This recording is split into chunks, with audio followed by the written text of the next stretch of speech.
Hello everyone, I was going to do a quick unboxing video of Colossal Cat in the Box. If you haven't heard of Cat in the Box, it's a trick-taking game where the cards actually don't have suits on them or colors. You're going to be determining those as you're playing. But I was going to show you a quick comparison between the two copies, the Deluxe and the Colossal Cat in the Box. As you can see right here, this is the Deluxe edition, and you can see the comparison between the two sizes. So if you're looking to have something kind of portable that you can take maybe on a trip or something, or to your game, your local game club, this is a great version to have. I actually promised this to another person, or I'd actually keep this copy because it's really good and portable.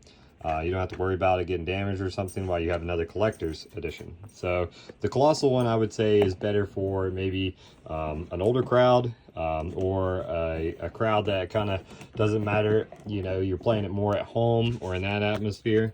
So it's a really good game to do that. So as you open the box, there is two additional expansions to the game that you get with the Colossal Cat in the Box, and I'll kind of go over those here in a second. It's mainly to do with you know, the string theory and Doppler effect.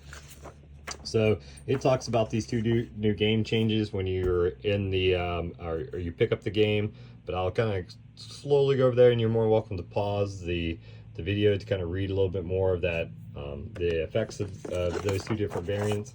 And of course, you got your regular manual for Cat in the Box. And this is the game board for Colossal Cat in the Box. It's huge. Their pieces are going to be, you know, probably 5, maybe 6 times larger than normal when you're playing this version. And this one comes with a game tray insert, which is really nice, with also these little boxes to show the color pieces. And if you can see, this is one of the pieces of the Colossal Cat in the Box. Compared, and let me get this one open, to one of the smaller ones, but they're significantly larger. It's just a fun, interesting mechanic that they did for people. Maybe they had some comments or like, hey, we'd really like to have another piece or larger pieces instead of these smaller pieces. So you can tell in comparison between the two copies, like how much difference, you know, everything is in the setup. And the other piece, if you look at that one, is this big. So it's significantly larger in size, and they're very hefty.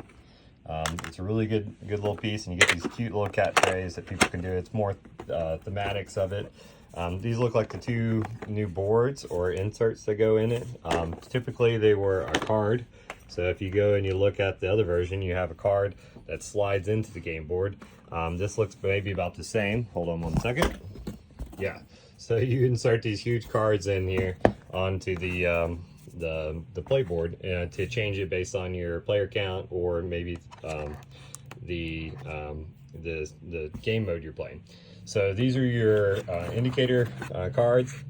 You've got 5 as well, pretty thick cardboard here. So it's really nice. You can kind of show everyone what you're doing, and everyone can like tell. It's kind of one of the things I would say was kind of annoying, is like, hey, did you say 3 or 2, or what did you promise, or did you do your green? So I mean, if you're playing actively, it's no big deal, but it's good to have that kind of shown. It's really nice that they included card sleeves with the actual backing on them, so you get that cool texture and everything, and it looks like it's like some sort of, let's see if I can get it. It's some sort of like formula or chemistry that they've tried to put on the back of it, of the cards, and then you have your normal deck of cards. So I'll show you a card in reference and see if there's any difference in those few. They both look to be linen cards, so they got like a linen texture to them. But if you can look, they look to be almost the same. Maybe slight variances in it. Let me try to find a 1, but I don't think there's anything that's really changed much. Yeah, here's a 1. Yep, they are the same card. Looks like the same art and everything, so nothing changed really there. But it's a cool little setup that they've got here. It's a beautiful like little cat that you get for first player. That's pretty neat, and it's actually very important in Cat in the Box. If you've played Cat in the Box a few times, it's very important to have who is the first person. And if you're playing with people like my friends who are quick to, if you start off with, let's say, 8 or 9, depending on the player count you're doing, and you're thinking, oh, I'm going to win this set of yellow with my 9, it's really funny to see, and annoying if you're on the other end, to see someone say, oh, I'm going to break suit of the yellow and go ahead and, you know, trump that with a red.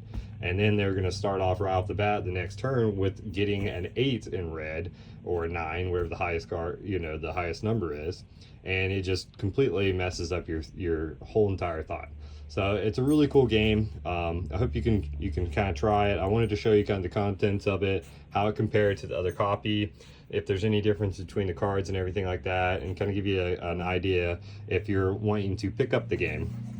So I would suggest, you know, Colossal, Cat in the Box, if you just want a fun game at home to break out and be like, hey, this is, you know, this is Cat in the Box, let's play it and have a little more dynamics and stuff. But if you're wanting one that's more portable, I'd probably choose the Deluxe Edition. Of course, the Deluxe Edition doesn't come with this little cat or the trays or anything like this. This is a special edition.